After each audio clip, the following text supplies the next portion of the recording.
नमस्कार भक्तों, देव महिमा में आप सभी का स्वागत है। आज मैं आपको अजा एकादशी व्रत की पूजा विधि व कथा सुनाऊंगी। प्रबोधनी एकादशी भाद्रपद मास के कृष्ण पक्ष की एकादशी को मनाई जाती है। इस एकादशी को कई नामों से पुकारा जाता है, जैसे प्रबोधनी, जया, कामनी और अजा। इस दिन भगवान विष्णु की उपासना की जाती है। रात में जागरण करने और व्रत रखने से सभी पाप नष्ट हो जाते हैं। इस दिन सुबह जल्दी उठ जाएं। उठने के बाद स्नान आदि से निवृत्त हो जाएं। इसके बाद घर के मंदिर में दीप प्रज्वलित करें। भगवान विष्णु का गंगा जल से अभिषेक करें। एक छोटी सी चौकी पर पीला वस्त्र बिछाएं। अब इस पर लक्ष्मी नारायण की प्रतिमा स्थापित करें। विष्णु जी और माँ की प्रतिमा के समक्ष एक घी का दीपक प्रज्वलित करें। भगवान विष्णु को पुष्प और तुलसी दल अर्पित करें। दिन भर व्रत रखें।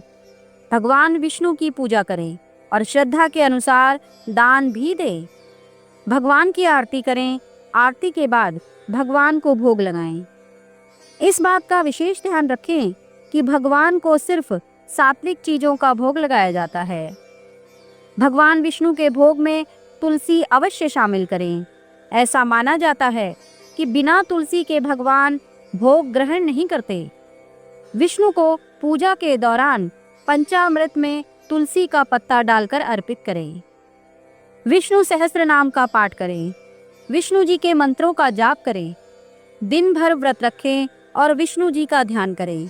रात में भगवान विष्णु जी का भजन कीर्तन करते हुए जागरण करें। अगले दिन द्वादशी तिथि में विष्णु जी की पूजा करें और दान पुण्य के कार्य करें। एकादशी व्रत का पारण अगले दिन किया जाता है। अर्जुन ने कहा, हे पुंडरीकाक्ष, मैंने श्रावण शुक्ल एकादशी अर्थात पुत्रदा एकादशी का सविस्तार वर्णन सुना। अब आप कृपया करके मुझे भाद्रपद माह के कृष्ण पक्ष की एकादशी के विषय में भी बतलाइए। इस एकादशी का क्या नाम है तथा इसके व्रत का क्या विधान है? इसका व्रत करने से किस फल की प्राप्ति होती है? श्री कृष्ण ने कहा, हे कुंती पुत्र, भाद्रपद माह के कृष्ण पक्ष की एकादशी को अजा एकादशी कहते हैं। इसका व्रत करने से सभी पाप नष्ट हो जाते हैं। इस लोक और परलोक में मदद करने वाली इस एकादशी व्रत के समान संसार में दूसरा कोई व्रत नहीं है। अब ध्यान पूर्वक इस एकादशी का महात्म्य श्रवण करो। पौराणिक काल में भगवान श्री राम के वंश में अयोध्या नगरी में चक्रवर्ती राजा हरिश्चंद्र नाम के एक राजा हुए थे। राजा अपनी सत्यनिष्ठा और ईमानदारी के लिए प्रसिद्ध थे।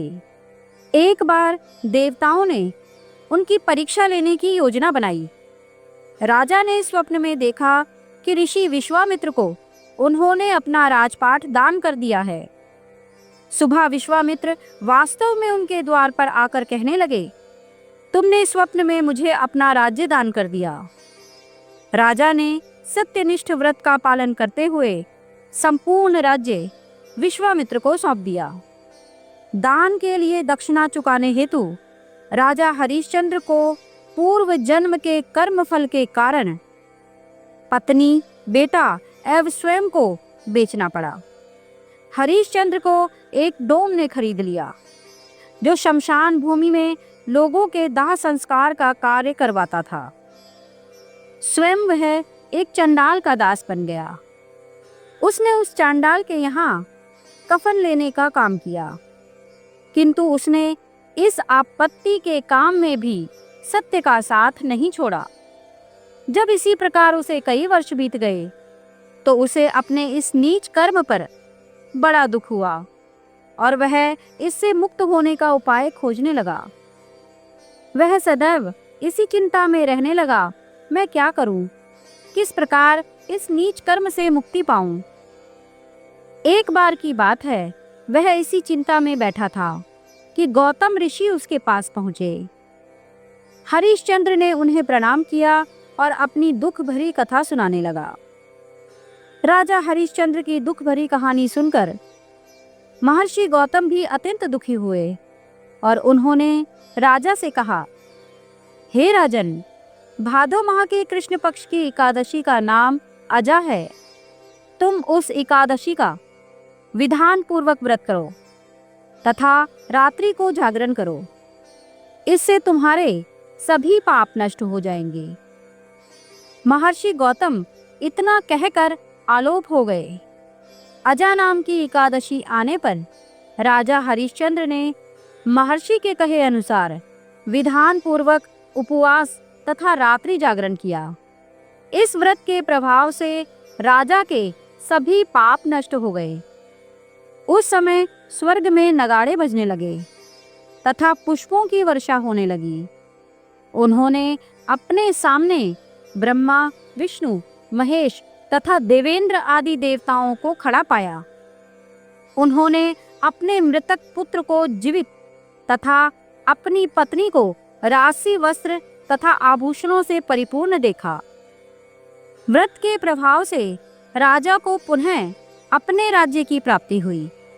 वास्तव में एक ऋषि ने राजा की परीक्षा लेने के लिए यह सब कौतुक किया था, परंतु अजा एकादशी के व्रत के प्रभाव से ऋषि द्वारा रची गई सारी माया समाप्त हो गई और अंत समय में हरिश्चंद्र अपने परिवार सहित स्वर्गलोक को गए। हे राजन, यह सब अजा एकादशी के व्रत का प्रभाव था। जो मनुष्य इस उपवास को विधान पूर्वक करते हैं तथा रात्रि जागरण करते हैं, उनके सभी पाप नष्ट हो जाते हैं और अंत में वे स्वर्ग को प्राप्त करते हैं। इस एकादशी व्रत की कथा के श्रवण मात्र से ही अश्वमेध यज्ञ फल की प्राप्ति हो जाती है। तो भक्तों, आप सभी पर माता लक्ष्मी सहित भगवान श्री हरि विष्णु की कृपा बनी रहे और आप सभी का जीवन मंगलमय हो।